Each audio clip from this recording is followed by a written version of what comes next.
You know that person who starts learning guitar, then switches to pottery, then gets obsessed with astrophysics, then suddenly wants to learn Italian? Yeah, that person isn't flaky. They're not commitment phobic. They're wired completely differently. If you're someone who has 15 hobbies, 8 half-finished projects, and a brain that lights up at literally everything, welcome. You're about to feel very seen. And today, we're breaking down the psychology of people who have too many interests. The one society calls unfocused, but science calls something else entirely. Section 1. The science. Here's the thing. People with too many interests don't have scattered brains. They have curious ones. Your brain releases dopamine when it learns something new, but for some people, that hit is stronger, faster, more addictive. So you chase it from topic to topic, skill to skill, like a mental treasure hunt that never ends. Psychologists call this multipotentiality. It's not lack of focus. It's the ability to see connections everywhere. Your brain doesn't want to master one thing, it wants to understand everything. And here's what nobody tells you. That used to be normal. For thousands of years, humans were generalists. You had to know how to hunt, build shelter, find water, read weather patterns, heal wounds, tell stories. Specialization, that's a modern invention, an industrial revolution idea designed to make factory workers more efficient. But your brain is still running on that ancient operating system, the one that says survival means knowing a little bit about everything.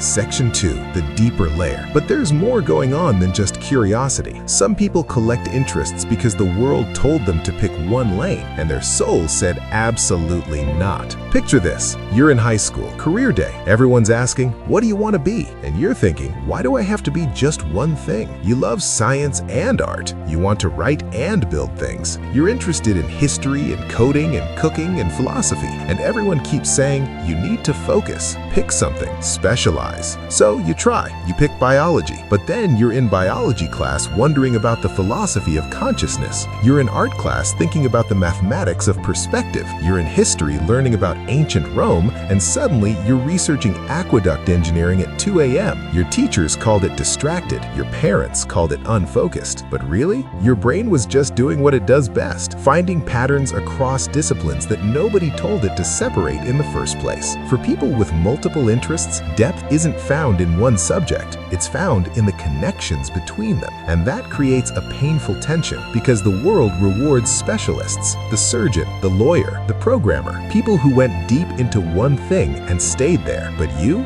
went wide. And every time someone asks what you do, you feel like a fraud because the honest answer is a little bit of everything. And I'm really good at all of it, but I haven't mastered any of it the way you're supposed to. For those who see the world as one giant web of interesting things, staying in one box isn't growth, it's suffocation. Section 4. The surprising truth. Here's something wild. Studies show that people with diverse interests tend to be better problem solvers, more creative, and more adaptable to change. There's actual research on this. A study published in the Journal of Creative Behavior found that people who engage in multiple creative pursuits show higher levels of creative achievement than those who focus on just one. Steve Jobs studied calligraphy. That's why Apple products look beautiful. He connected typography with technology, and it changed everything. Leonardo da Vinci was a painter, inventor, scientist, musician, mathematician. The Renaissance literally happened because people stopped specializing. Benjamin Franklin was a writer, inventor, diplomat, scientist. Thomas Jefferson designed buildings, played violin, studied languages, practiced law, farmed. These weren't people who couldn't focus. These were people whose genius came from their range. Having multiple interests isn't a distraction. It's how innovation happens.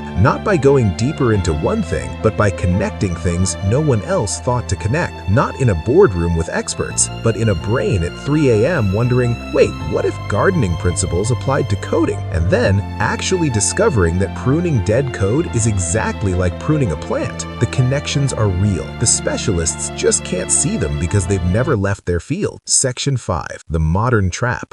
And here's where it gets interesting. The internet made this worse and better at the same time. Worse because now you can learn anything. YouTube tutorials, online courses, podcasts, articles. Your brain sees infinite possibility and it wants all of it. You can start learning Korean at breakfast, switch to stop trading by lunch, and fall down a rabbit hole about ancient Mesopotamia by dinner. The access is unlimited, but your time isn't. So you're constantly starting and never finishing, which just confirms what everyone already said, that you can't commit, that you're all over the place. But here's the better part. The internet also revealed that you're not alone, that there's a whole community of people like you. They call themselves multipotentialites, polymaths, renaissance souls, scanners, and they're not failing at life, they're thriving in it, building careers that didn't exist 20 years ago, combining skills in ways that create entirely new industries. The person who knows design and psychology becomes a UX designer. The person who knows biology and coding becomes a bioinformatics specialist. The person who knows writing and business becomes a content strategist. Your multiple interests aren't a bug, they're the feature. And let's be honest, society romanticizes the specialist, the person who knew at age 12 they wanted to be a doctor and never looked back. The find your passion and stick with it culture. Every commencement speech, every self-help book, find your one thing, your purpose, your calling. But what if you don't have one passion? What if you have 47? What if your brain is built to explore, not settle? That's not immaturity, that's architecture. And the guilt you feel when you abandon yet another hobby, that's not failure, that's completion. Because for people like you, the joy isn't in mastering something, it's in the learning curve, that steep, exciting part where everything is new and your brain is firing on all cylinders. Once you've learned it, once the mystery is gone, your brain says, okay, got it, what's next? And society calls that quitting. But you're not quitting, you're graduating. Now, some people jump between interests for a darker reason: fear of commitment, fear of failure, the belief that if you never finish anything, you never have to face not being good enough. And for them, curiosity becomes both a playground and an escape. There's a difference between someone who loves learning and someone who's afraid of arriving. One is exploration, the other is running. So it's important to know, do you explore because it fills you with joy, or because finishing something feels too scary? Do you start new things because they're interesting, or because the thing you were doing started to feel hard? Because one is expansion, the other is avoidance. If you're constantly starting but never building anything, if every interest gets abandoned the second it stops being easy, if you're 40 years old with 100 hobbies but nothing to show for it, no skills that actually stuck, then yeah, that might be fear dressed up as curiosity. But if you're learning, growing, connecting ideas, building a unique skill set that nobody else has, even if it looks messy from the outside, then you're doing exactly what you're supposed to be doing.